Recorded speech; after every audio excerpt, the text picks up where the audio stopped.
Hello les pros et bienvenue sur ce nouveau tutoriel. Donc on va faire ensemble un petit backside 5-0 to Faki. Alors c'est super impressionnant.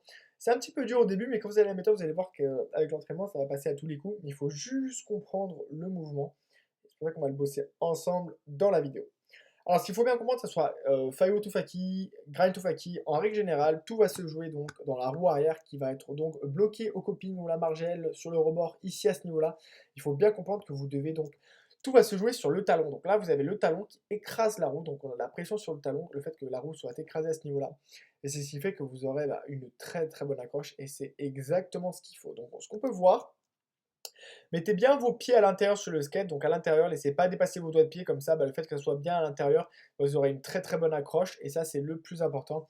C'est d'avoir une bonne accroche. Comme ça, vous aurez juste à lever directement. Là, on écrase son poids du corps ici à ce niveau-là et ça glisse directement. Et ça, c'est le plus important, c'est de bien comprendre comment placer ses pieds. Donc, il faut bien comprendre que là, même si on est sur la pointe des pieds, le poids va donc être sur le milieu du pied, de façon à que le talon écrase la roue. C'est le plus important, c'est que le talon écrase la roue à ce niveau-là. Comme ça, ça écrase bien. Et là, on peut voir qu'on peut glisser sur une longue distance. Donc, quand même, 70% va se passer sur la jambe arrière. Il faut bien comprendre comment bloquer donc son talon à ce niveau-là. Comme ça, on peut glisser sur une longue petite distance sans problème. Et ensuite, pour reconnecter tout simplement son skate dans la courbe, ce qu'il faut bien comprendre, c'est que là, on va devoir donc appuyer à ce niveau-là, donc sur la pointe des pieds pour que cette roue parte en arrière et redescende dans la courbe. Et c'est ça le plus dur, c'est bien comprendre ce mouvement.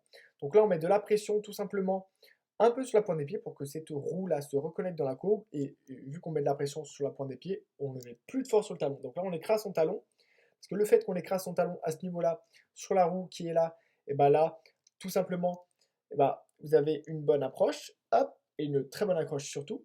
Et là, on peut voir qu'on fait un effet de Faki Wheeling. Donc c'est comme si on faisait un Faki Nose Wheeling sur la descente. Et c'est pour ça que c'est super intéressant de bien comprendre comment bien transférer votre poids du corps en arrière pour que ça connecte automatiquement, tout simplement. On peut faire l'effet de la balance, hop, et on repart en arrière, et ça passe bien. Donc le plus dangereux, c'est quand vous êtes ici, donc entre ici et ici à la replaque, c'est là le plus dangereux. Donc c'est pour ça, mettez un maximum de...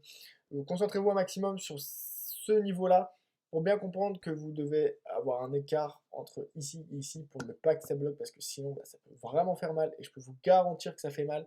Alors on fait super gaffe tout simplement, pour ne pas que ça se reproduise tout simplement. Donc ça, c'est indispensable.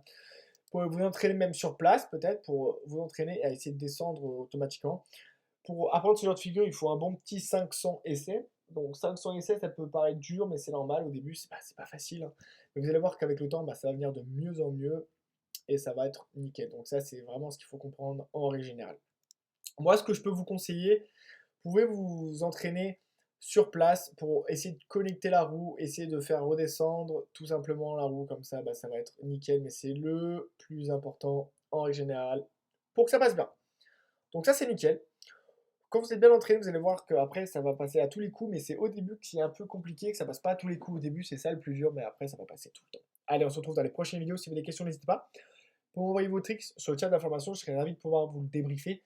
Comme ça, on passera à la suite ensemble et on progresse ensemble. Et vous allez voir que ça va être beaucoup plus facile pour la suite de la progression. Allez, j'ai hâte de voir ça. Si vous avez des questions, n'hésitez pas et skatez bien.